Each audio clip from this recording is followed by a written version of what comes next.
The following self-help book was published in 1926 and to this day continues to inspire and empower countless individuals.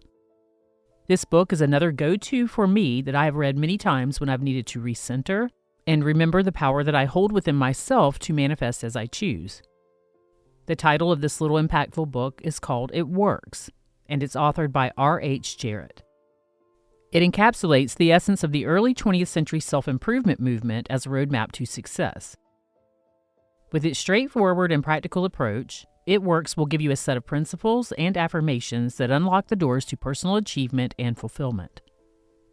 As we delve into the pages of this classic book, we will explore timeless wisdom that has guided generations in their quest to manifest a more prosperous and meaningful life and to transform their dreams into reality. Let's begin. Forward. The man who wrote this book is highly successful and widely known for his generosity and helpful spirit. He gives full credit for all that he has accomplished in mastering circumstances, accumulating wealth, and winning friends to the silent working out of the simple, powerful truth which he tells of in his work. He shows you here an easy, open road to a larger, happier life. Knowing that the greatest good comes from helping others without expecting praise, the author of this work has requested that his name be omitted. Preface. A concise, definite, resultful plan with rules, explanations, and suggestions for bettering your condition in life. The author sent the manuscript of this book for criticism to a friend, who returned it with the notation, "It works." This judgment, born of experience, was adopted as the title of the book. What is the real secret of obtaining desirable possessions?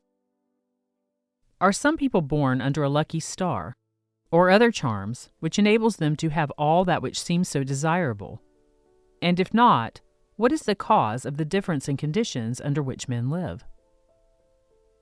Many years ago, feeling that there must be a logical answer to this question, I decided to find out, if possible, what it was. I found the answer to my own satisfaction, and for years have given the information to others who have used it successfully. From a scientific, psychological, or theological viewpoint, some of the following statements may be interpreted as incorrect. But nevertheless, the plan has brought the results desired to those who have followed the simple instructions, and it is my sincere belief that I am now presenting it in a way which will bring happiness and possessions to many more. If wishes were horses, beggars would ride, is the attitude taken by the average man and woman in regard to possessions. They are not aware of a power so near that it's overlooked, so simple in operation that it is difficult to conceive, and so sure in results that it is not made use of consciously or recognized as the cause of failure or success. "Gee, I wish that were mine," is the outburst of Jimmy, the office boy, as a new red roadster goes by. And Florence, the telephone operator, expresses the same thought regarding a ring in the jeweler's window. While poor old Jones, the bookkeeper, during the Sunday stroll, replies to his wife, "Yes, dear, it would be nice to have a home like that, but it's out of the question. We will have to continue to rent." Landum, the salesman, protests that he does all the work, gets the short end of the money, and will someday quit his job and find a real one. And President Bondum, in his private sanctum, voices a bitter tirade against the annual attack of hay fever. At home, it is much the same. Last evening, father declared that daughter Mabel was headed straight for disaster. And today, mother's allowance problem and other trying affairs fade into insignificance as she exclaims, "This is the last straw." Robert's schoolteacher wants to see me this afternoon. His reports are terrible, but I'm late for bridge now. She will have to wait until tomorrow. So goes the endless stream of expressions like these from millions of people in all classes who give no thought to what they really want and who are getting all they are entitled to or expect. If you are one of these millions of thoughtless talkers or wishers and would like a decided change from your present condition, you can have it.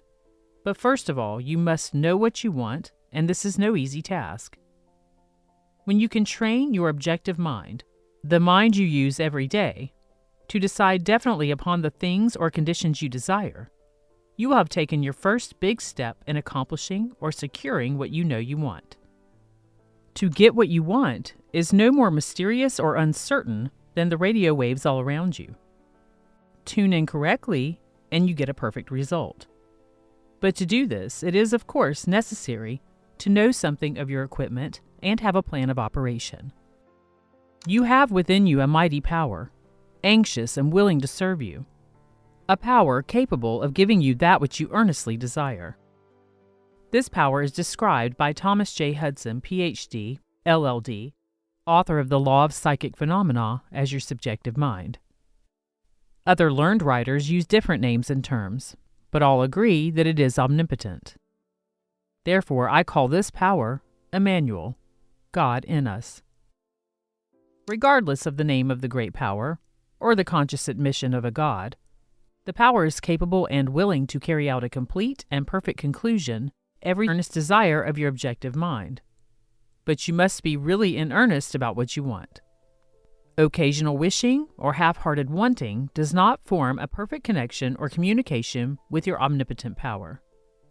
You must be in earnest, sincerely, and truthfully desiring certain conditions or things, mental, physical, or spiritual. Your objective mind and will are so vacillating that you usually only wish for things, and the wonderful capable power within you does not function. Most wishes are simply vocal expressions. Jimmy, the office boy, gave no thought of possessing the red roadster. Landon, the salesman, was not thinking of any other job or even thinking at all. President Bondum knew he had hay fever and was expecting it. Father's business was quite successful, and Mother no doubt brought home first prize from the bridge party that day. But they had no fixed idea of what they really wanted their children to accomplish, and were actually helping to bring about the unhappy conditions which existed. If you are in earnest about changing your present condition, here is a concise, definite, resultful plan with rules, explanations, and suggestions. The plan. Write down on paper, in order of their importance, the things and conditions you really want. Do not be afraid of wanting too much. Go the limit in writing down your wants.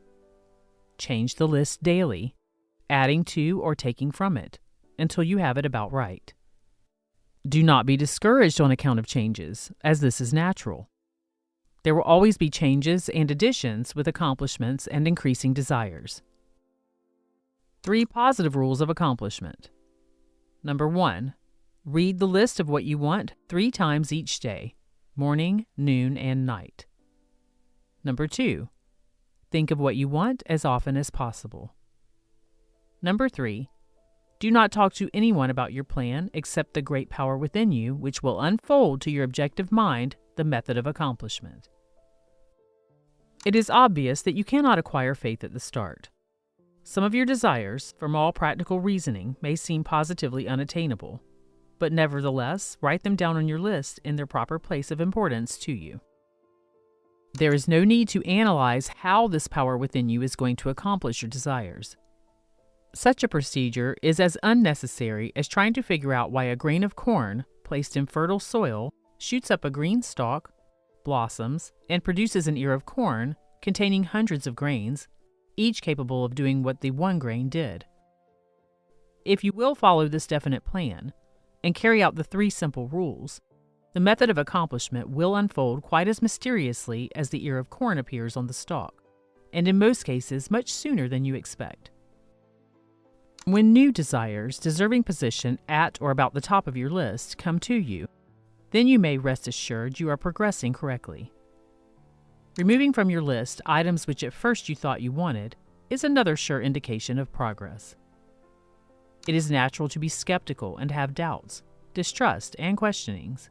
But when these thoughts arise, get out your list, read it over, or if you have it memorized, talk to your inner self about your desires until the doubts that interfere with your progress are gone. Remember, nothing can prevent your having that which you earnestly desire. Others have these things, why not you? The omnipotent power within you does not enter into any controversial argument.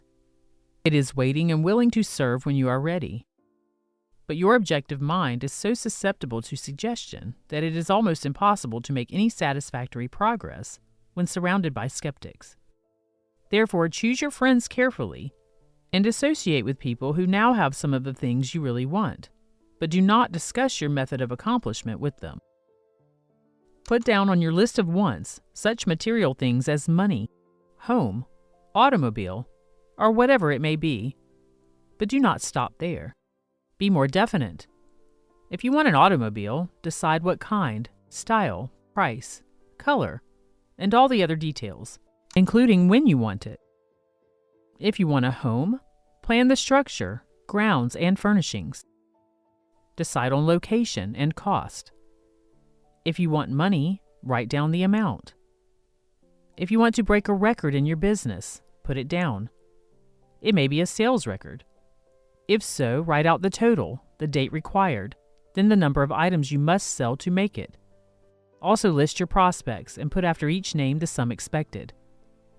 This may seem very foolish at first, but you can never realize your desires if you do not know positively and in detail what you want and when you want it.